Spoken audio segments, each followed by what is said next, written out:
যদি আপনি ওই ভিডিওটাতে ক্লিক করেছেন তাহলে বলি আজ আপনি সেই ইনফরমেশন পেতে চলেছেন যা আপনার সম্পূর্ণ জীবন পরিবর্তন করে দিতে পারে। আমি যদি আপনাকে এখন এটা বলি যে আপনার কাছে দুটো অপশন আছে, যার প্রথম অপশন হলো আপনি সারাটা দিন বসে আপনি আপনার মোবাইল ফোন স্ক্রল করতে থাকুন, অথবা সেকেন্ড অপশন হলো আপনি সারাটা দিন সেই বই পড়ুন যে বইটা পড়তে গিয়ে আপনার ঘুম চলে আসে। তাহলে আপনি কোন অপশনটা বেছে নেবেন? আমি জানি আপনি অবশ্যই প্রথম অপশনটাকেই বেছে নেবেন। চলুন আমি আপনাদের পুনরায় দুটো অপশন দিচ্ছি। যার প্রথম অপশন হলো আপনাকে সারাটা দিন আপনার ঘরে বসে বন্ধুদের সঙ্গে মোবাইলে ফ্রি ফায়ার অথবা পাবজি গেম খেলতে হবে, আর সেকেন্ড অপশন হলো আপনাকে সারাটা দিন একা এক্সারসাইজ করতে হবে অথবা ফিজিক্যাল কোনো ওয়ার্ক করতে হবে। তাহলে আপনি এখানে কোন অপশনটাকে বেছে নেবেন? আমি জানি আপনি নিশ্চয়ই প্রথম অপশনটাকেই বেছে নেবেন। আর এখন প্রশ্ন হলো এমনটা কেন হয়, কেন আমরা বারবার সেই অপশনটাকেই বেছে নিই যে অপশনটা অনেক বেশি সহজ হয় অথবা যে কাজটা করতে গিয়ে আমাদের অনেক বেশি প্লেজার ফিল হয়, আর আমরা সেই অপশনটাকে কেন বেছে নিই না যে কাজটা করতে গিয়ে আমাদের কষ্ট হবে, অর্থাৎ সেই কাজ যে কাজটাকে আমাদের মাইন্ড বোরিং কাজের ক্যাটাগরিতে রাখে। আর এই প্লেজারেবল কাজের মধ্যে আপনি সেই কাজগুলোকে রাখতে পারেন যে কাজগুলো করতে গিয়ে আপনি কখনোই বোরিং ফিল করবেন না। উদাহরণ হিসাবে মোবাইলে গেম খেলা, সিনেমা দেখা, জাঙ্ক ফুড খাওয়া, নোংরা ভিডিও দেখা, নোংরা কাজ করা, ইন্টারনেট ইউজ করা, ইউটিউবে ভিডিও দেখা, অথবা যে কোনো রকমের নেশা করা যেমন সিগারেট, গুটকা, বিড়ি, অ্যালকোহল। এই সব কিছুকে আপনি প্লেজারেবল অ্যাক্টিভিটির ক্যাটাগরিতে রাখতে পারেন। আমরা সবাই জানি এই সব কিছু আমাদের স্বাস্থ্যের জন্য খুবই খারাপ, কিন্তু তারপরেও আমরা এই কাজগুলো প্রতিনিয়ত করি। অন্যদিকে যে কাজগুলো আমাদের লাইফে ভ্যালু অ্যাড করবে সেই কাজগুলোকে আমরা ইগনোর করি, যেমন বই পড়া, এক্সারসাইজ করা, রানিং করা, নিজের কমিউনিকেশন স্কিলকে ইমপ্রুভ করা, প্রতিদিন নতুন কিছু শেখার চেষ্টা করা, অথবা এমন কোনো কাজ করা যে কাজগুলো আমাদের লাইফকে ইমপ্রুভ করবে, আমাদের লাইফে কোনো না কোনো ভ্যালু অ্যাড করবে। আর এই কাজগুলোকে আমাদের ব্রেন ইন্টারেস্টিং ও প্লেজারেবল ক্যাটাগরিতে রাখে না, আর আমরা জেনে অথবা না জেনে নিজের অনেক বড় লোকসান করে বসি, যেটা আমরা অনেকটা সময় পরে গিয়ে বুঝতে পারি, আর তখন আমাদের কাছে রিগ্রেট করা ছাড়া আর কিছুই করার থাকে না। আর তাই আজ আমি আপনাদের এই বিষয়েই কথা বলবো। আমি আপনাদের এর পিছনের আসল সায়েন্সটাও এক্সপ্লেন করে বোঝানোর চেষ্টা করব যে এই সবকিছু আমরা কেন করি, আর সব থেকে ইম্পর্টেন্ট কথা হলো এর সমাধানটা কি। এর কি কোনো প্র্যাকটিক্যাল সমাধান আছে যে সমাধানটা ফলো করে আমরা আমাদের লাইফকে একটি ডাইরেকশন দিতে পারবো, আর যে অ্যাক্টিভিটিগুলো আমাদের এখন বোরিং মনে হয় সেই অ্যাক্টিভিটিগুলোও আমাদের কাছে ইন্টারেস্টিং তৈরি হয়ে যাবে, আর আমাদের লাইফকে আমরা নিজেই কন্ট্রোল করতে পারবো। আর এই সব কিছু কিভাবে হবে চলুন সেটাই জেনে নেওয়া যাক। সবার আগে আপনি আমাকে একটি কথা বলুন, আপনি আপনার জীবনে যে কাজই করেন সেটা বোরিং হোক অথবা ইন্টারেস্টিং, সেই কাজটা আপনি কেন করেন?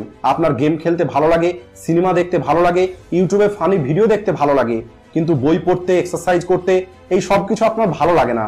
তাহলে এমন কি আছে যেটা এই দুই রকমের কাজকে আলাদা আলাদা তৈরি করে? আর সেটার নাম হলো ডোপামিন। ডোপামিন হলো আমাদের শরীরে থাকা একটি হরমোন যা আমাদের ব্রেনে নিউরো ট্রান্সমিটারের মতো কাজ করে। আমরা যখনই কোনো কাজ করি, যে কাজটা আমাদের পছন্দ হয় অথবা যে কাজটা করতে আমরা আনন্দ পাই, তখন আমাদের ব্রেনে ডোপামিন রিলিজ হয়। আর ডোপামিন কতটা রিলিজ হবে এটা ওই কাজের উপর নির্ভর করবে যে কাজটা আমরা করি।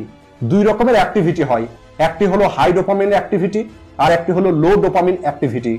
হাই ডোপামিন অ্যাক্টিভিটির মধ্যে সেই সমস্ত কাজগুলো আসে যে কাজগুলো আমাদের বারবার করতে ইচ্ছে করে, যেমন মোবাইলে গেম খেলা, সিনেমা দেখা, জাঙ্ক ফুড খাওয়া, নোংরা ভিডিও দেখা। আর যদি আপনি নেশা করেন তাহলে বিড়ি, সিগারেট, গুটকা, অ্যালকোহল এই সবকিছু হলো হাই ডোপামিন লেভেলের অ্যাক্টিভিটি। এই কাজগুলো করার ফলে আপনার ব্রেনে অধিক পরিমাণে ডোপামিন রিলিজ হবে, আর কিছু সময়ের জন্য আপনার অনেক ভালো অনুভূতি হবে, আর সেটা কেবল এই ডোপামিনের কারণেই হয়। আর এই কারণে ডোপামিনকে হ্যাপিনেস হরমোনও বলা হয়। আপনি যখনই কোনো কাজ করতে যাবেন তার জন্য আপনার মোটিভেশনের প্রয়োজন হবে, আর ওই মোটিভেশনটা আপনাকে এই ডোপামিন হরমোনই প্রোভাইড করবে। তারপরে আপনি আপনার ওই কাজটা সম্পূর্ণ করতে পারবেন। উদাহরণ হিসাবে যদি আপনি গেম খেলতে চান অথবা ইউটিউবে ফানি কোনো ভিডিও দেখতে চান, তাহলে এর পিছনে আপনার ব্রেনে আগে থেকে একটি ইমেজ তৈরি হয়ে আছে যা হাই লেভেল ডোপামিন অ্যাক্টিভিটির মধ্যে পড়ে, আর এই কারণে আপনার ব্রেন এই সমস্ত কাজ করার জন্য ডোপামিন রিলিজ করে দেয়। আর আপনি খুব আনন্দের সঙ্গে এবং ইন্টারেস্টের সঙ্গে এই গেম খেলা অথবা ভিডিও দেখা শুরু করেন। কিন্তু যদি আপনার হাত থেকে মোবাইল নিয়ে নেওয়া হয় আর আপনার হাতে বই দিয়ে দেওয়া হয়, তাহলে আপনার ব্রেনে ডোপামিনের লেভেলটা কম হয়ে যাবে, আর তখন আপনার ওই কাজগুলো করার মোটিভেশন চলে যাবে, আর এরপরে আপনার ঘুম চলে আসবে। আর এটা তো কিছুই নয়, আপনি এটা অবশ্যই এক্সপিরিয়েন্স করেছেন। আপনি যাকে ভালোবাসেন তার সঙ্গে যখন আপনি থাকেন তখন আপনার অনেক বেশি ডোপামিন রিলিজ হয়, যে কারণে আপনি আনন্দ পান। আর যখন আপনি তার থেকে দূরে চলে যান তখন আপনার অনেক বেশি দুঃখ হয়, আর এটা কেবলমাত্র হরমোন ইমব্যালেন্সের কারণেই হয়। তাই এখন আপনি এটা তো নিশ্চয়ই পরিষ্কার বুঝতে পেরেছেন এই ডোপামিন আপনার লাইফকে কিভাবে ইফেক্ট করে। মনে করুন আপনি সারাদিন হাই ডোপামিন অ্যাক্টিভিটিগুলো করছেন, যেমন সিগারেট পান করা, গুটখা খাওয়া, অ্যালকোহল পান করা, অথবা সারাদিন আপনি মোবাইলে গেম খেলছেন, রিলস ভিডিও দেখছেন। মোট কথা, যদি আপনি সেই সমস্ত কাজগুলো করছেন যে কাজগুলো করার ফলে আপনার ব্রেন থেকে অতিরিক্ত ডোপামিন রিলিজ হয়, তাহলে আপনার মাইন্ড আপনার হ্যাপিনেসকে সেই লেভেলে নিয়ে যাবে। অর্থাৎ এখন যদি আপনাকে খুশি হতে হয়, তাহলে আপনাকে ওই লেভেলের ডোপামিন আপনার ব্রেনে রিলিজ করতে হবে। অর্থাৎ যদি আপনি সবসময় আপনার ব্রেনে ডোপামিন লেভেলকে হাই করার মতো অ্যাক্টিভিটি করেন, তাহলে আপনার ডোপামিন রিসেপ্টর ডেড হয়ে যেতে পারে। আর এরপরে যদি পুনরায় আপনি ওই হাই ডোপামিনের ফিলিংসটা পেতে চান, তাহলে আপনাকে প্রথমে হাই লেভেলের ডোপামিন আপনার মাইন্ডে রিলিজ করতে হবে। আর এই কারণে যে মানুষ ড্রিঙ্ক করে তার ক্যাপাসিটি ধীরে ধীরে বাড়তে থাকে। এর কারণ হলো শুরুর দিকে অল্প একটু ড্রিঙ্ক করার ফলেই সেই লেভেলের নেশা হয়ে যায় যেখানে হাই ডোপামিন রিলিজ হয়। আর যখন ধীরে ধীরে ডোপামিন রিসেপ্টরগুলো কাজ করা বন্ধ করে দেয়, তখন ওই ডোপামিন রিলিজ করার জন্য পুনরায় অনেক বেশি ড্রিঙ্ক করার প্রয়োজন পড়ে। আর এমনটাই বাকি অ্যাক্টিভিটিসগুলোর সঙ্গেও হয়। আর আপনার ওই অ্যাক্টিভিটি ধীরে ধীরে বাড়তে থাকে, আর সবশেষে আপনি ওই অ্যাক্টিভিটির অ্যাডিক্ট হয়ে পড়েন। আর কিছু মানুষের সঙ্গে তো এই অ্যাডিকশনগুলো সারা জীবন থাকে। আর এই ডোপামিন রিসেপ্টর ডেড হয়ে যাবার কারণে আপনার মাইন্ড সেই সমস্ত কাজগুলো থেকে পালিয়ে যাবার চেষ্টা করে যে কাজগুলো আপনার জন্য প্রয়োজন, যেমন এক্সারসাইজ করা, বই পড়া। এই কাজগুলো তখন আপনার কাছে বোরিং এর থেকে বেশি বোরিং হয়ে যায়, আর এই সবকিছু আপনার জন্য অনেক বেশি বিপজ্জনক। আর এখন নিশ্চয়ই আপনার মনে হচ্ছে, তাহলে নিশ্চয়ই এর কোনো না কোনো সমাধান তো অবশ্যই থাকবে।